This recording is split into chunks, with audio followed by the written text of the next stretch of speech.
ayun, iniyakan ko yun. Victim ako nun.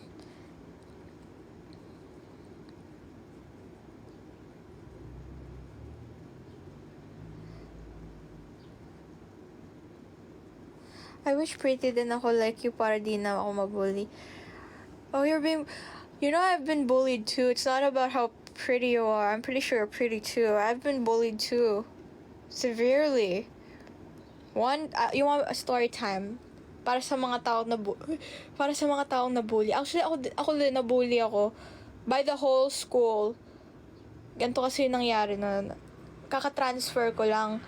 Tapos, pwede ko naman i-share to, di ba? I-share ko na, kasi para sa inyo din to. Ayun, nabully ako ng buong school.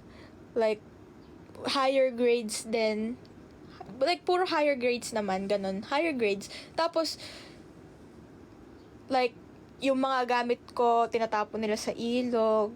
Kasi katabi ng ilog nung school namin. Tinatapon nila sa ilog. Inaabangan ako sa labas ng school.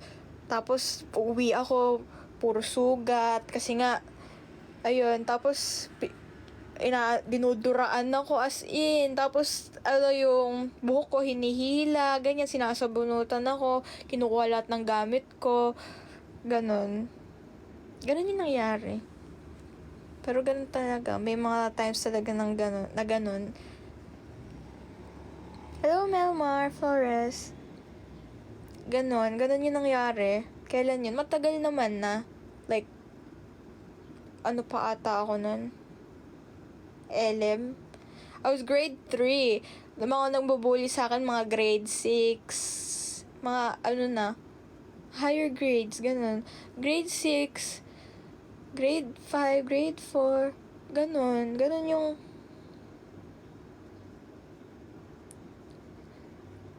yung nangyari. Pero apakasama naman ng nila.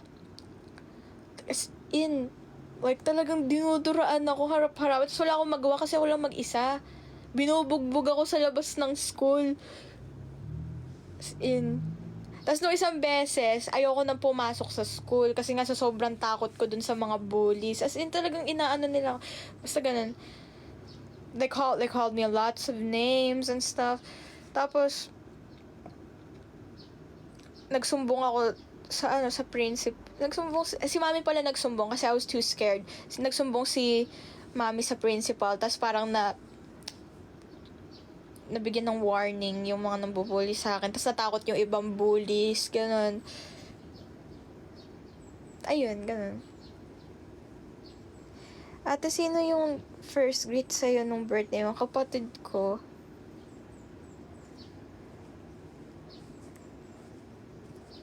Hi, Heaven Writer. Okay na, Robby, napatawad na sila. They are forgiven. Siyempre, mga bata pa nung time na yun. Kaya ganun, like, di pa nila alam yung ginagawa nila nun. And, ako naman, hindi ako lumaban. Because that's not who I am. I don't know why. Hindi ako ganun. Pero, hindi ako lumalaban. Tapos, ayun, si mami na yung lumaban para sa akin. Ayun, ganun. Ganun nangyari. Pero I forgive them. Minsan, last year, nagkikita naman kami. Tapos, kinakausap nila ako, ganun. Tapos sabi ko, I pretended I didn't know them. It was an act. I didn't know what to do. So I was like, hala, hindi ko na maalala. I'm sorry. I know it was mean of me to do that. But it was like, I didn't know what to do. Okay? I didn't know what to do.